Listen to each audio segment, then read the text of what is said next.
Hey there survivors, how's it going? I'm your host Douglas here at Drawaway Productions, bringing you another Trick or Treat Studios mask review. And today we'll be continuing our journey reviewing many different Trick or Treat Studios masks and products this season by taking a look at yet again another Texas Chainsaw Massacre piece.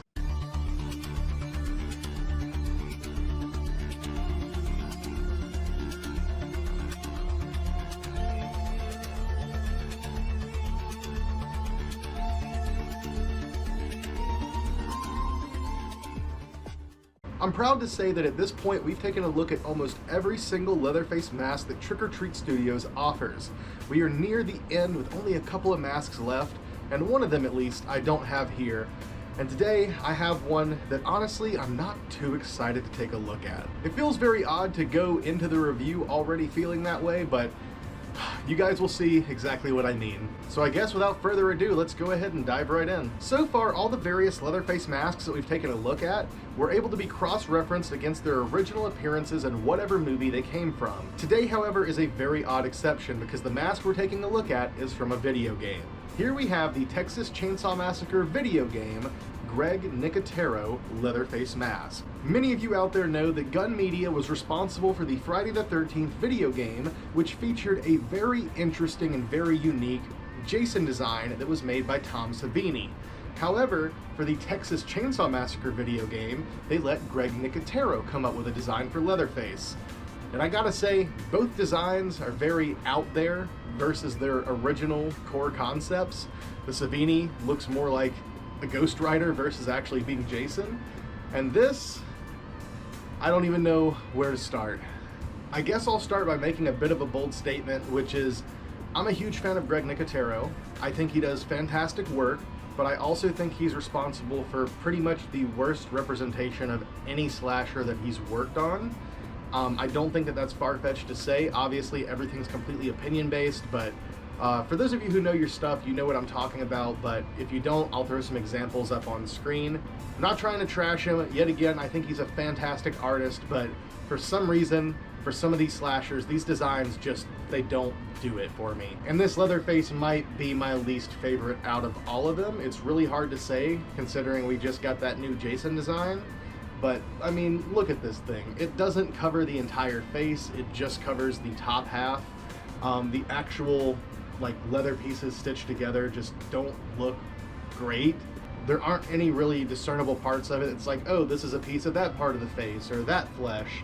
Obviously you've got a nose and an eye here, and then you do have, I guess it's kind of cool, a very small stretched face here with the mouth being pulled agape, making the eye hole.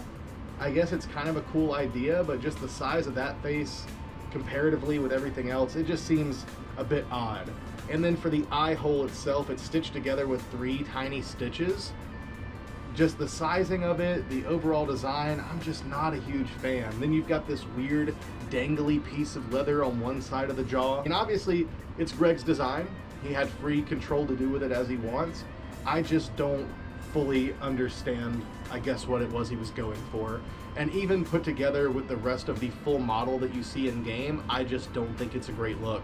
I'm a bit surprised that Trick or Treat Studios thought it was necessary to bring this to life, because I don't know many fans that really love this design that were absolutely in need of having one of these in their collection. But regardless, here it is. As far as the sculpture itself, I don't think this was even sculpted by someone physically. I believe this is made off of the actual in-game file, which would make some sense because the actual sculpture is pretty basic and just flat. Like, there's no real depth and detail in a lot of this. It's very surface level, basic sculpture. It looks like something you would have seen in the 80s from a mask company versus something that was made 2025. So I'm a little bit disappointed in that. I'm not sure if they did have someone sculpt this or if it's made off the game file, but I believe it was made off the game file. We'll find out here in a few. But overall, sculpture-wise, just not that impressive in my opinion. For the stitching, you do have a majority of the stitches sculpted directly in and painted, and we'll talk about the paint in a second. This little dangly bit is actually completely separate from the rest of the mask and is stitched on. And then we do have some loose leather threads running through the face over here.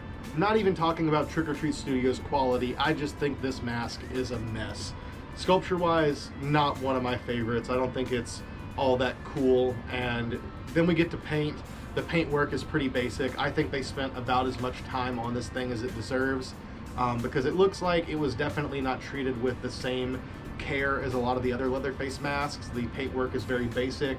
The stitches themselves were not painted very well. A lot of the paint is actually peeling as it was delivered to me. And then we get to the hair, and I think that also points to the fact that they know this was not going to be a big hit of a mask, because the quality of the hair is really, really bad. I'm not a huge fan of this style of hair. It does take a lot of styling to make it look right, but it's just really, really fluffy and odd feeling, and it just doesn't look great for mask hair in my opinion. And I think that perfectly surmises everything I feel about this mask overall. But still, let's go ahead and take a look at the excerpt directly from the website. So here we have the Texas Chainsaw Massacre Nicotero Leatherface mask for $49.99. So yeah, they're even charging a bit less for these. I'm guessing either because, yet again, the quality of the mask, or maybe because it's missing part of the face. I'm not sure, but yeah, $49.99. It says the design is from Gun Interactive, so there is no artist that was listed to have sculpted this.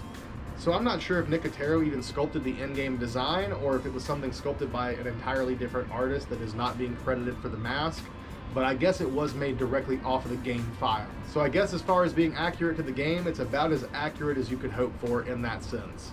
I will also say, just looking at the product images make it look more like fresh, lively flesh, whereas this does look a bit older, like one side is a lot more tan, and you don't really see that with the product image. I'll put that on screen just so you guys can see what I'm talking about. But it says, from the new smash hit Texas Chainsaw Massacre video game from Gun Media comes Leatherface's newest look. Designed by horror legend Greg Nicotero from Walking Dead and Creepshow, this new take on Leatherface is sure to become a fan favorite. Developed directly from the new game designs, cast in red latex to give extra gruesome realness to the already unsettling mask. See, that's what I'm talking about. Some masks definitely do get more of a write-up, and they get a little bit more love and attention on the website, whereas some just get, you know, hey, this is the mask from this movie, get it now.